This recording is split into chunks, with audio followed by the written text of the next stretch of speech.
पुढच्या बातमीच्यासाठी आपण पुण्याला पोहोचूयात। पुण्यामध्ये वसंत मोरेंकडून विविध ठिकाणांची पाहणी केली जाते। यामध्ये वसंत मोरे पुणे रेल्वे स्टेशनवर पोहोचलेत। काल त्यांनी स्वारगेट एसटी स्टँड मधली अनागोंदी आपल्या समोर आणली। आत्ताच्या घडीला त्यांनी पुणे रेल्वे स्थानकावर पोहोचत त्या परिसरात असलेली अनागोंदी, अस्वच्छता, बेपरवाई समोर आणलेली आहे। वसंत मोरे यांच्या आंदोलनाला मिळणारे यश पाहता पुण्याचे इतरही शिवसेनेचे शिवसैनिक म्हणजेच उद्धव गटाचे कार्यकर्ते त्यांच्या सोबत दिसू लागले।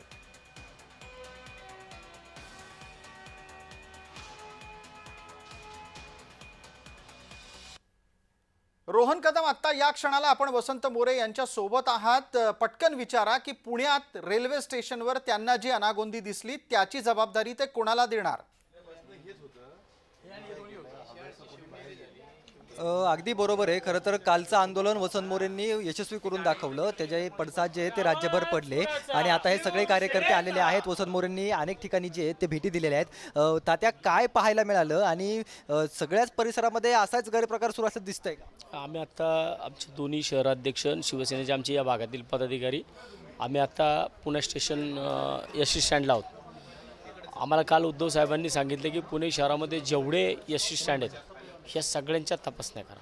PMPMLचे स्टँड आहेत यांच्या सगळ्यांच्या तपासण्या करा, कारण हा ज्या अर्थी स्वारगेटसारख्या ठिकाणी जर असा प्रकार घडतो तो इतर ठिकाणी का घडत नसेल।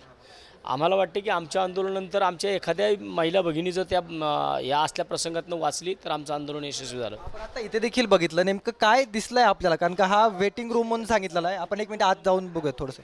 पाहू शकता इथे वेटिंग रूममध्ये नक्की काय वेटिंग चाललंय ते। ह्या वेटिंग रूममध्ये अख्खा कचरा आहे, सगळं कचरा आहे, कचऱ्याचे डबे आतमध्ये आहेत, याच्यामध्ये काहीतरी भंगारचं सगळं आतमध्ये नेऊन ठेवलेलं आहे। दारूच्या बाटल्या तर तुम्ही बाहेर मोठ्या प्रमाणात पाहिलेल्या आहेत की त्या इन गेटवरती, की जो इन गेट आतमध्ये यायचा जो की रेल्वे स्टेशनमधून येतो त्या गेटमध्ये मोठ्या प्रमाणात दारूच्या बाटल्या आहेत, पोती भरलेल्या बाटल्या तिथे दिसल्यात। म्हणजे आम्ही आल्यानंतर आम्ही इथं आलो, आम्ही आल्यानंतर इथे साफसफाई चालू झाली।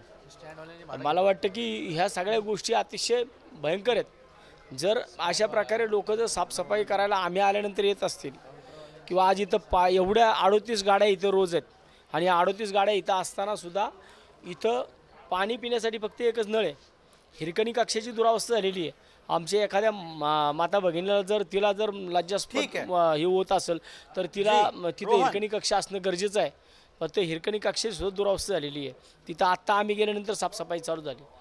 रोहन, आपल्याला वेळेची मर्यादा आहे, या चर्चेला आपण नक्कीच पुढे नेऊ। तुम्ही तात्यांना या पुढच्या आंदोलनाच्या निमित्तानं पण फॉलो करत राहा, पाठपुरावा करत राहा त्यांचा।